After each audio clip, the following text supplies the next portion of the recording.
Okay, I think I have sound. Hi, everybody. Happy Torch Thursday. Hope everyone is doing well wherever you are in the wilds of the internet today. We had a lovely day here at the Beading Dreams. Unfortunately, we did not get to go outside and bask in the beautiful 80 degrees and sunshine, but we did get to see some fun people today.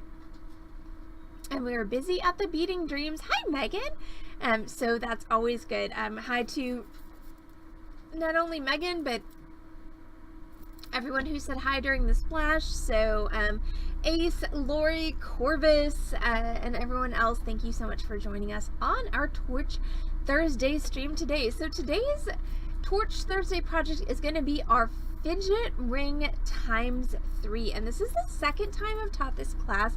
I learned some things the first time I taught this class, so this second iteration of the fidget ring is going to be hopefully better than the previous iteration, and have some more pearls of wisdom to drop upon you during this class. So of course this is a Torch Thursday class. That means that we are going to be using actual fire on the stream this evening. For anybody who needs a refresher on safety for soldering in your own home or in a community workspace, I think you can do !safety. Is that right, Ace? In the Twitch chat, and you will get a link to a video of me doing my 5-point soldering safety lecture. If that doesn't work, then Ace will probably correct me in just a minute with what it's supposed to be, and then you guys can all follow that link too. Again, see all of the lectures that I have available. Okay, yeah, !safety. Yay, I remembered a thing. So, if you're a first-time solderer, or if you're trying to solder in your own home and set up a workspace and do it safely, I'm not an expert on safety, okay? I've got no credentials as far as safety. I'm really just some rando on the internet, but I have been teaching this for 10 plus years, and so I've seen a lot of bad things happen, and so I definitely have thoughts on how to have bad things happen, not to you, not in your workspace. So if you are interested in soldering at home, please feel free to follow that link and see my very simple 5-point soldering safety lecture. So what we're doing tonight is, once again, this fidget ring times 3. So what do we need to accomplish this task tonight? We are going to need some sterling silver wire. Now, if you're fabricating, meaning taking raw materials, sheet metal, wire, etc., and turning them into jewelry using a torch, sterling silver, 14 karat solid gold, brass, bronze, and copper. Those are going to be your main materials with which you can work. So I'm going to use sterling silver tonight. So I've got some sterling silver 22 gauge wire. I've got some sterling silver 2.5 millimeter round beads, and those are going to be my little fidget beads that are going to go around my ring. I am going to need to figure out, do I have some sterling silver easy solder? Okay, I've got extra easy, that'll work.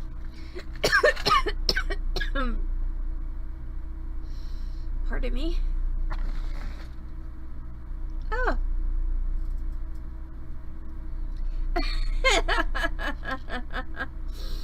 Okay, to be fair, I've never lit any of my hair parts on fire.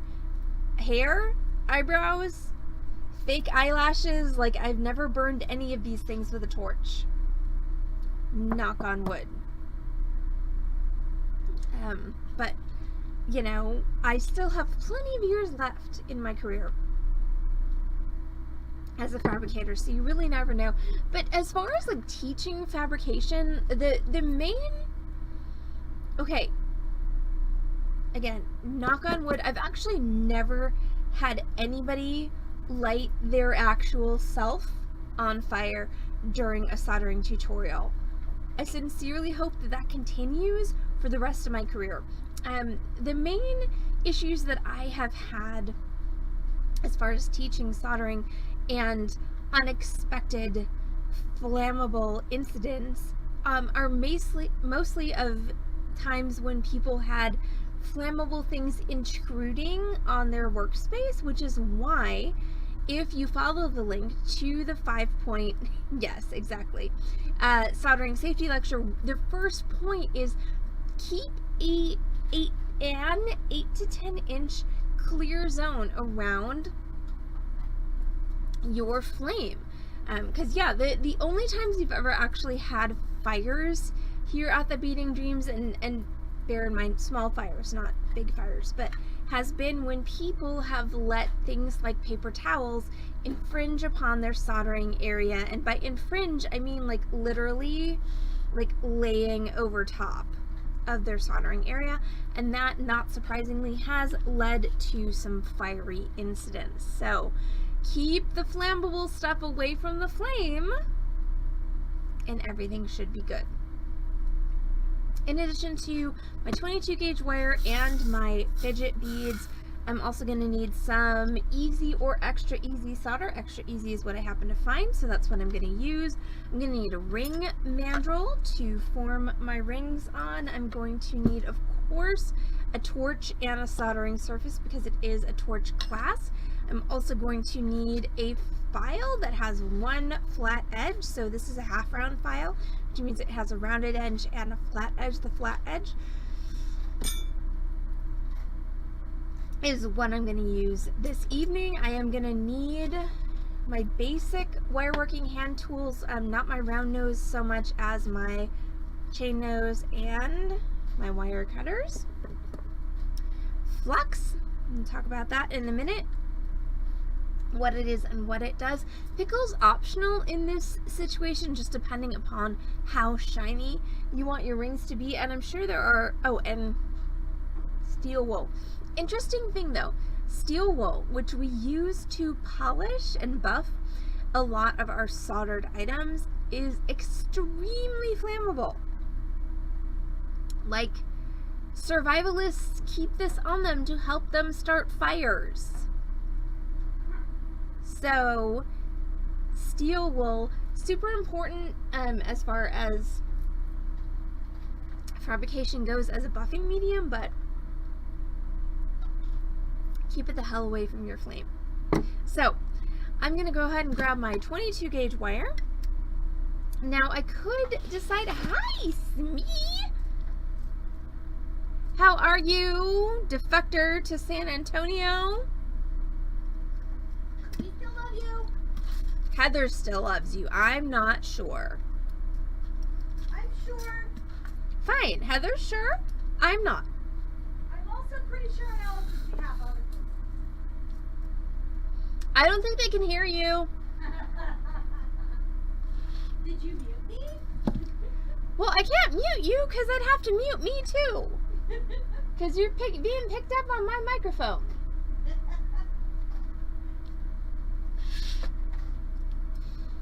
Amy left us for San Antonio.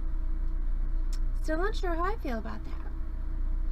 So, when you wrap your wire around your mandrel, it's going to spring up, meaning that the wire's got a natural spring to it, even if you're using dead soft. So when you coil it around the mandrel, say I coil it around my size 5, it's going to spring up and hit probably a size 7. So I'm going to go 2 sizes smaller than what I want. Also, bearing in mind that I'm going to be putting my little beads on my fidget ring, you want to go up another half a size because of that, because those beads are naturally going to take up space on the inside of your ring. They're going to make it smaller. So if I want a size 7 ring, I'm going to go ahead and wrap it around a size 4. I want to make 3 rings, so I'm just going to grab my 22 gauge and I'm going to wrap around. Now, bearing in mind that this is going to spring up, I want to wrap more than 3 times, so I'm going to wrap 4 and 5 times around. Okay, so now I've got all of my wire.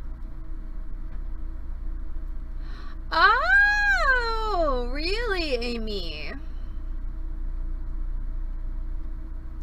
You can sleep on my couch anytime, I'm just saying. Though if there's a boy in DFW, you probably don't want to sleep on my couch. But anyway, so once I let go of this, it's going to get bigger. See how my wire sprung bigger? And now all of my 4s can go down to here and be a size 7. So 3 rings is what I'm going to cut. I want to go ahead and mark.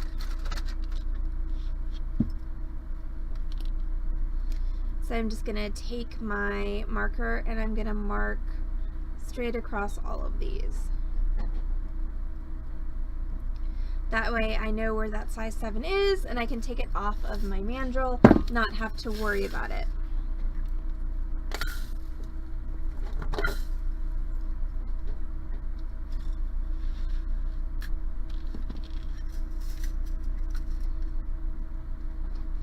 Did it work?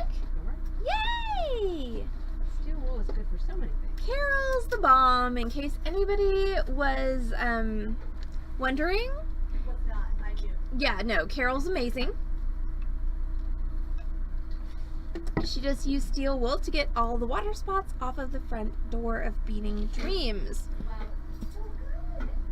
Okay, so I've got my cut lines.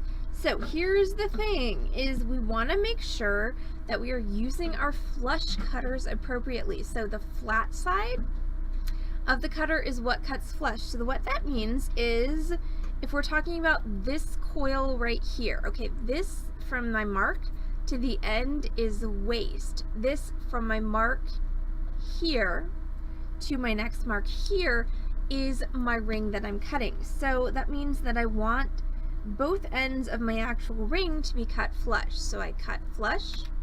So I've got a flat end here and my waist is down here. Then I'm going to flip my cutter around and cut the other side flush as well. So what I have now is a size 7 ring with 2 flush edges. I'm going to go back to my wire coil, and I'm going to flip my cutter's flush side again towards my ring. I'm just going to trim that end and then flip. And make sure when you're cutting on your second cut line that you're not cutting this piece. Okay, you want to make sure that you're only cutting your second piece. So that's 2, and then trim, and then cut. All right, so that is my 3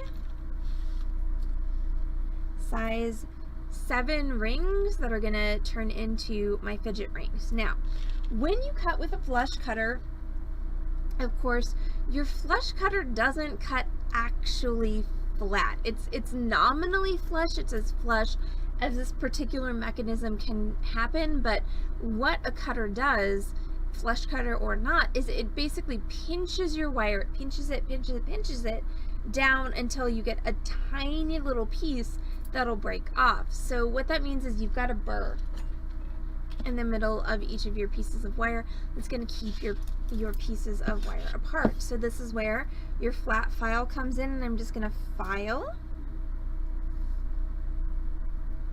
the end of my wire until it's nice and flat. You can see how that flat wire reflects differently than the wire that has the burr, like there.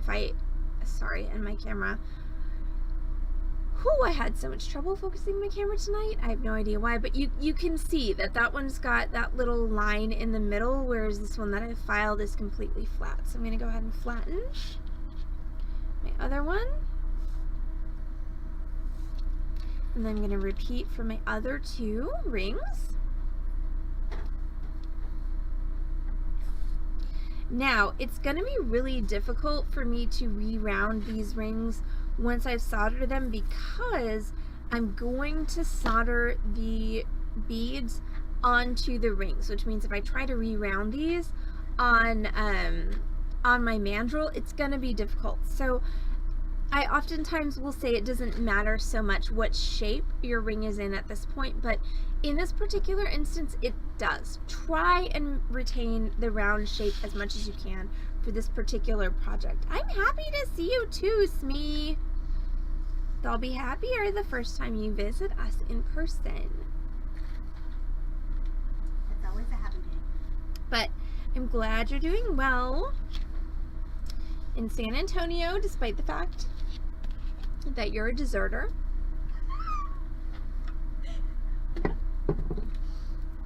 She's tough. She abandoned us I know. I still love her though. for a, beautiful house at a reasonable price and, a great financial investment, but still, I'm feeling abandoned. This is all about me. This is not about Amy. This is about me Fair. and my feelings of abandonment. Fair. No, seriously, it's me. I'm so glad that you're doing well in San Antonio, and I will be more than thrilled to see you whenever we see you. Okay, so now I'm going to take my rings that I have made and filed, and I'm going to put my beads on there. So I'm going to go ahead and drop 2 or 3 beads onto each ring. So the idea of this, and I don't think I can do this on camera. Why? Because I can't see it because my eyes are too old. There needs to be some variation of, like, do your ears hang low, except, like, do your eyes Work high. yeah, like, there needs to be something for presbyopia. So the idea, of course, is these beads will roll around the ring, and this is something with which you can fidget. So I'm going to do 3 beads on each ring. After I've got the beads on, I'm going to do a tensioned fit so that my 2 ends of wire that I filed will sit flush against each other without me having to hold them. So I'm going to go ahead and repeat that for my remaining 2 rings.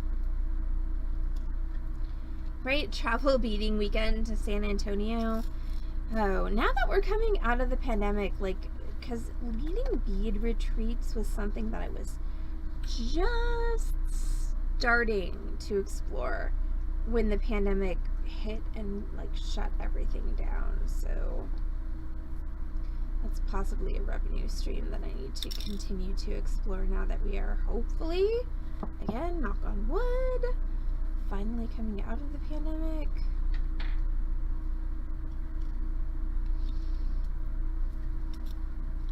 Such a wacky 2 years, y'all.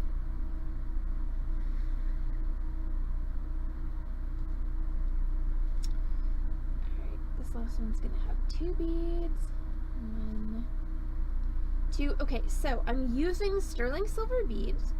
So that means that I'm not going to have any problems with melting my beads, because theoretically my beads are going to melt at the same temperature my sterling silver wire melts, which should be, of course, lower than the melting temperature of my solder. So I shouldn't have to worry about melting my beads at all. So I've got 3 rings. I've got a really zoomed in camera that maybe could be less zoomed in this instance, because I can't really see everything. Hey, at least it's focused, because that, again, was a huge problem. And on. And it's on, exactly. And my computer hasn't crashed yet. Again, knock on wood. Like, because that was this afternoon's stream, the noon stream, unfortunately. Okay, I can zoom in a little more. Yeah, so this afternoon's stream at noon, we had 1 internet hiccup and then 2 computer random crashes. Like, just 2 times where my computer just literally, the screen went black. I know, right? Don't talk about it, I'll jinx it, says Lori. She is not necessarily wrong. She is actually a tech person from way longer ago than me, so I shall heed her advice and stop speaking of it. So I've got 3 rings. It's not. Yes.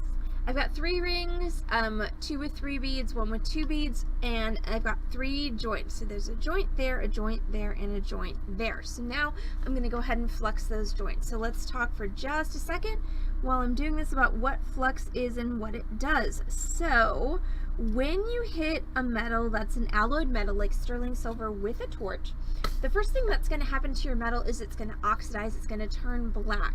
Of course, the problem with that is that your solder can't flow through your oxide layer. So what you need to do in order to make your soldering work is you need to protect your metal from that oxide layer. And that's where flux comes in. So flux is a protectant that will keep your metal from oxidizing and allow you to actually solder successfully.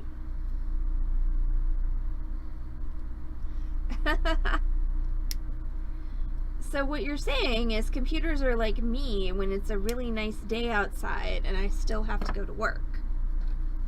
Because I definitely dawdled on the way to work this morning because it was so pretty. It was so pretty. But let it be noted that I would have finished my stream on time if it hadn't been for the random technical difficulties that ensued multiple times during my noon stream.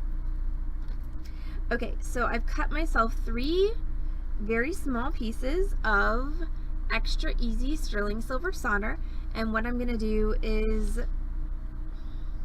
apparently drop them. There we go. I'm going to place each piece of solder right on top of or next to my joint. So it's very, very important that your solder be touching your joint. Otherwise what's going to happen is it's just going to kind of flow on the side of your ring, which is not what you want. So you can put it on top of your joint, you can put it under your joint, or you can just put it so that it's contacting your joint in whatever fashion you can manage. All right, now I'm going to take my torch and I'm going to start heating this up, and hopefully my solder is going to flow. So what I'm going to do is I'm just going to gently heat all of these rings. And what I want is I want my flux to kind of turn white, like you can especially see on this ring that's on this side of my screen. And then once it turns white, then it's going to kind of bubble up and then it's going to turn clear. Once your flux turns clear, that means that your metal has reached the point where solder can flow. Now, a couple of things have happened here. Number one, this solder has already flowed on this ring, but not in the right place. This solder has completely divorced itself from this joint, so we're going to move that back. And this solder here on this ring is just kind of chilling. So now that everything's warm, let's try this ring first. So what I'm going to try to do is I'm going to try to use my heat to draw that solder across my joint, ideally without completely melting my ring. That was a fail. Do you see that? That right there? Yeah, huge fail.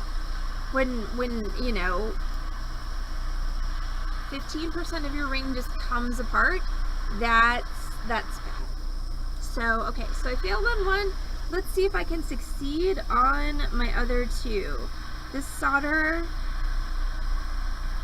again, doesn't seem to want to stay, so I'm going to put it back one more time, and it flowed, and it...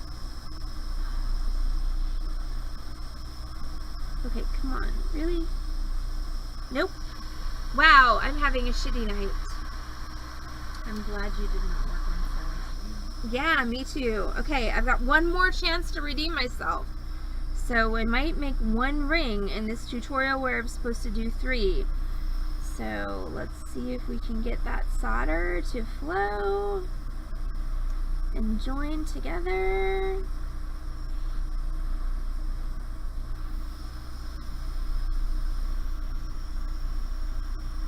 I did it! I did one! Yay! Oh man. So here's a bit of a philosophical moment of like, even if you're good at this, and even if I'm not tooting my own horn, I'm gonna say I'm good at this. I'm good at soldering. It's something that I'm fairly experienced at, and when I sit down to solder, I can have a reasonable expectation of success.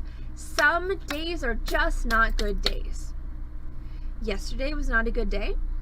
Today is obviously not a good day since I have a 1 in 3 success rate at the moment. So if you're doing this,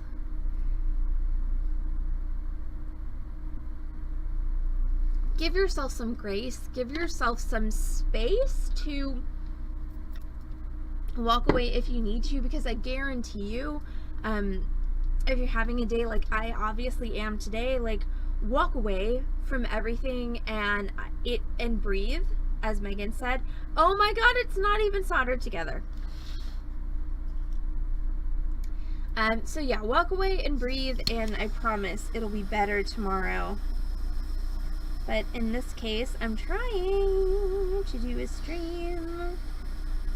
So can you please just cooperate? Just like, it's not always good. It just isn't. And it doesn't matter how skilled you are. Sometimes it just sucks. Yep. I mean, it is what it is. So I've got 2. Okay, but here's what you can do when it sucks, which is really fun. All right, so I've got my 2 failed rings here. Okay, now I could refile them and try to resolder them, or I could do this. This is my favorite, like, cathartic thing when soldering just isn't working, and I'm just like, screw it, I don't care about you materials, is you can melt them and make them into granules. So basically, I'm gonna heat the whole thing, and look at it, look, watch, see how fun that is? Yes. So I made 2 silver blobs from my recalcitrant silver ring, and I'm going to take this other silver ring and I'm going to do the same thing. So, you know, if nothing else, you can reclaim granules from your tragedy, which, okay, I mean, come on. Was that not fun to watch? Like, it's really fun to do. And these granules you can actually solder on as decorative bits on your sterling silver pieces. So, you know, so all of my angst and terrible feelings of my rings have now been distilled into these 3 silver blobs, which makes me very, very happy. I'm gonna move them to the side. Okay, so I did manage to finally successfully solder my 1 remaining fidget ring. Now, the thing that I discovered last time I did this class is where the solder is, the beads won't necessarily go over that. So what I need to do is I need to grab some sandpaper, some 320 or so, and I need to solder down, or not solder down, sand down this little solder blob here. So I'm going to start sanding that so that my beads will go over it, so that my fidget ring is fully functional, meaning that my beads will go fully round the ring. But seriously, soldering, it's just one of those things. Sometimes it just ain't working. And I think the hardest times to step away from something like that, of course, is when you're on a deadline. You're trying to get something done for a client, and or you're trying to get something done for yourself. But seriously, sometimes it just doesn't work. And that's okay. Come back to it in a few days and it'll work much better. You know, maybe it's the amount of sleep you've had, maybe it's the amount of food you've had, maybe it's the atmospheric pressure. Like, seriously, there are so many things that are influential. See, I swear sometimes Mercury does a small personalized retrograde, right? That was this afternoon. The stupid technology being stupid. There might just be a vortex over here. Well, what the heck? Who installed that? Not it. Well, I didn't install that. So, who's to blame, Heather? Ziggy. Ziggy's to blame. Got it. Ziggy's always to blame. So, I finally put a fresh collar on Ziggy and on Mamie today, so they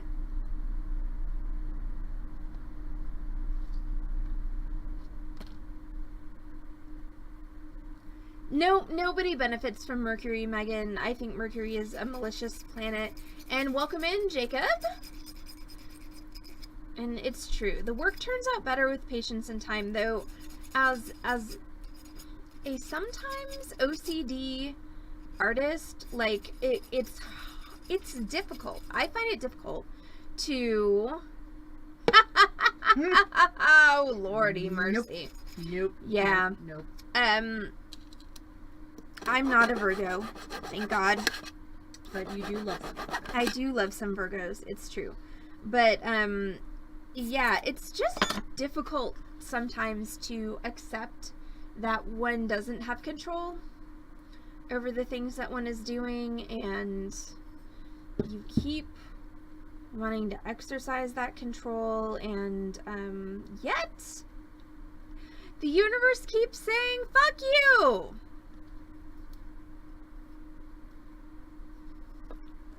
I mean, it is what it is.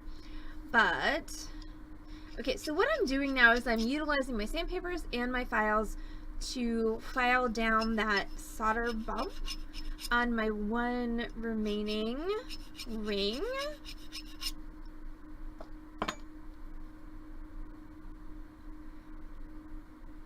Hi, Barnsdale. Yes, actually interesting. So I finally switched out my home thermostat for a smart thermostat. And yeah, there was a little teeny tube of mercury in it, which is really interesting looking. I don't know that I trust anything involving mercury to govern my home life, but I do have that tube of mercury set aside to play with and to work into some kind of steampunk project. An interesting fact, like my dad, when he was a kid at the dentist's office, they used to give them mercury to play with, like just not in any kind of, I'm just pounding this on my mandrel to round it out, like not in any kind of containment of any sort, just hey kids, have some mercury and mess with it, completely unprotected. And yet my father made it to adulthood and managed to have me, a relatively ungenetically messed up child, as far as I know. So yeah, that's the thing. Okay, so I did it. Alright, I successfully made my little ring. I filed down my solder bumps so that my beads will free float, and then the very last thing I'm gonna do, which means I actually need that platform back, is I'm gonna take my steel wool and I'm gonna buff this. Now, if you have access to a tumbler, you can skip this step and you can just chuck your ring in the tumbler and let it tumble for a day or so, and it'll get nice and shiny without you having to actually put in any effort at all. But since I want to finish this ring on stream, I am going to go ahead and I'm buffing it with a quadruple zeals. Really? Quadruple?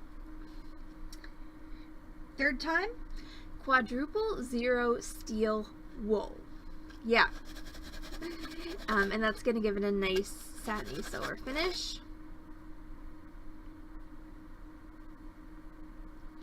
And I'm going to grab my ring mandrel one more time just to do my best to round it out. So note, because of the beads, even though I made this a 7, it's actually sizing out at about a 6 3/4, and that's once again because those beads are taking up space on the inside of my ring.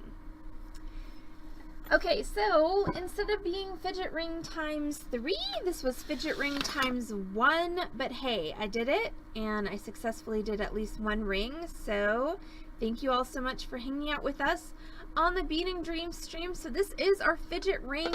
So the way that this works is these beads will just progress around the ring, and so you can use those as a fidget tool for de-stressing or stimming or whatever you need. But it's a really fun, also kind of subtle way to deal with anyone who needs kind of a fidget tool, because it's a really cute ring, whether or not you're using it to fidget or not. So that's our fidget ring times 1, apparently, because times 3 did not work for us, but we do have 3 little granules of silver that I can use on a future project. So thanks so much for hanging out with us on the Beading Dreams stream for our fidget ring tutorial.